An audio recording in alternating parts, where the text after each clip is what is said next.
দরজা লাগাই লিতেছে।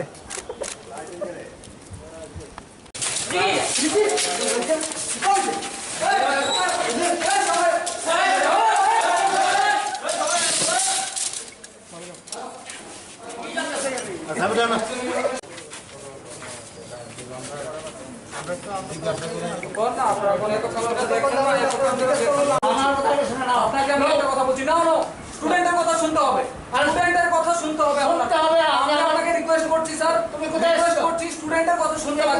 স্টুডেন্টের কথা বোর্ডে এসেছি, বোর্ডে এসেছি, কার কাছে এসছো? সভাপতি আপনার কাছে এসেছি। আমার কথা শুনতে হবে, আপনারা একের পর এক ডিমান্ড, আপনারা একের পর এক নোটিফিকেশন জারি করবে, সেটা মেনে নিতে পারি। সেটা তোমার কথা না, সেটা মেনে কেন মেনে নেব? আপনাকে আমরা একটা মেমোরেন্ডাম সাবমিট করেছি, আপনাকে বলবো যে 48 আওয়ার্স টাইম, তারপর আমরা কিন্তু আন্দোলন। আমি তো তোমার বাড়িতে যেতে তোমাকে জিজ্ঞেস করে যেতে হবে আপনাদের। আপনি শুনুন, সিপিএম এর দালালি বন্ধ করুন। 25 বছর সিপিএম এর দালালি করছেন, এরকম কথা বলো, এরকম কথা বলো, এরকম কথা বলবো ছাত্রদের সাথে এরকম ব্যবহার কি হলো? তাই সার্কুলেশন কথা আছে, যারা আজকে ডেপুটেশন দিতে এসেছে স্যার, আপনার সাথে কি ধরনের বিহেভিয়ার করছে? এদের সঙ্গে কিছু বলাটাই বৃথা, বুঝলেন? একটা প্রসিডিউর আছে, তোমার বাড়িতে একজন যাবে, গিয়ে তো তোমার পারমিশন বা তোমাকে বলে তারপর কথা বলবে। ওরা প্রথমে রাত্রে আমাকে ফোন করছে, স্যার কালকে আপনার এখানে যাবো, 5 মিনিট কথা হলো, কী ব্যাপার? 5 মিনিট কথা বললাম, বললে এটা প্রসিডিউর নয়, তোমাদের আগে আমাদের একটা অ্যাপ্লিকেশন দিতে হবে যে আমরা একটা সময় চাই, তারপর আপনার সঙ্গে কথা বললো, আমরা সময় দেবো, তারপর তোমরা আসবে। তারপর প্রথমও না, ওর একটা অ্যাসিস্ট্যান্ট ফোন করেছে, এরপর ও করছে, আমি একটু কথা বলছি, তো এটা হবে না। আমি জানি ওরা আজকে আসবে। মেয়ার এটিকেটে যদি না জানে, ওরা কী নেতা হবে? ভবিষ্যতে হয়তো এরাই মন্ত্রী হবে, দেশকে কোথায় নিয়ে যাবে?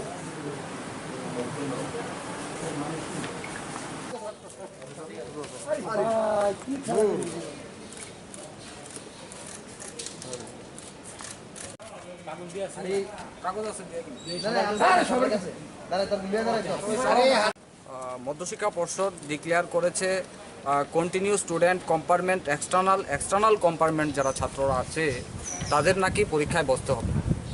আমরা প্রথম থেকেই ডিমান্ড করছি যে এই সময়ে আপনারা জানেন যে করোনায় আক্রান্ত হচ্ছে, চারিদিকে মৃত্যু মিছিল হচ্ছে, স্বাস্থ্য ব্যবস্থার বেহাল অবস্থা, প্রত্যেকটা জেলায় জেলায় প্রত্যেকটা ডিস্ট্রিক্টে স্বাস্থ্য ব্যবস্থা একদম ভেঙে চোরমার হয়ে গেছে। একদিকে কোভিড দিয়ে আক্রান্ত হয়ে ছাত্ররা আক্রান্ত হচ্ছে এবং ভ্যাকসিনের অভাব রাজ্যে। এই জায়গার মধ্যে আমরা বারবার বলেছি যে এখন সময়ে কোনোভাবেই পরীক্ষা নেওয়া যাবে না, পরীক্ষা বাতিল করতে হবে, সেটা আমাদের ডিমান্ড ছিল। কিন্তু দেখলাম যে সরকার কিছুদিন আগে ডিক্লেয়ার করেছে যে রেগুলার স্টুডেন্ট যারা আছে তাদের নাকি পরীক্ষা বাতিল হয়েছে, আর যারা কন্টিনিউ স্টুডেন্ট কম্পার্টমেন্ট এক্সটার্নাল যারা আছে, এক্সটার্নাল কম্পার্টমেন্ট যারা আছে তাদের জন্য নাকি পরীক্ষার ব্যবস্থা করছে আগামী কিছুদিনের মধ্যে।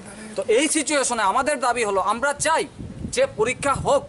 আমরা তো একবারও বলিনি যে পরীক্ষা না হোক, আমরা চাচ্ছি, আমরা বলছি যে পরীক্ষা হওয়ার জন্য।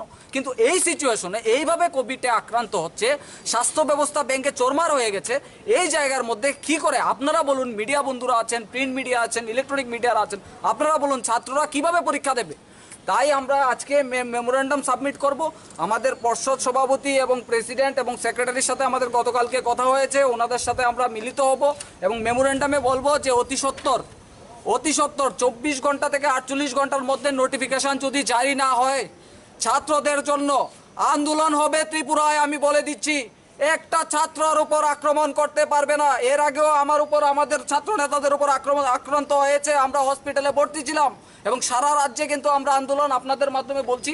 সকল ছাত্রদের কাছে আমাদের আহ্বান যে এই যে ডিমান্ড, আমরা এই ডিমান্ড নিয়ে আমরা ময়দানে আছি, সকলে যেন সাহায্য সহযোগিতা করে এবং ছাত্ররা যেন এই বিষয়ে এগিয়ে আসে, আমরা সকলের কাছে আপনাদের মাধ্যমে আহ্বান জানাচ্ছি। Thank you. আমাদের ডিমান্ড হলো, এই তো আমরা বললামই, continue student compartment, external compartment যারা ছাত্ররা আছে তাদের পরীক্ষা যেন বাতিল হয়, সেটার দাবিতে আজকে আমরা মেমোরেন্ডাম সাবমিট করছি। Thank you.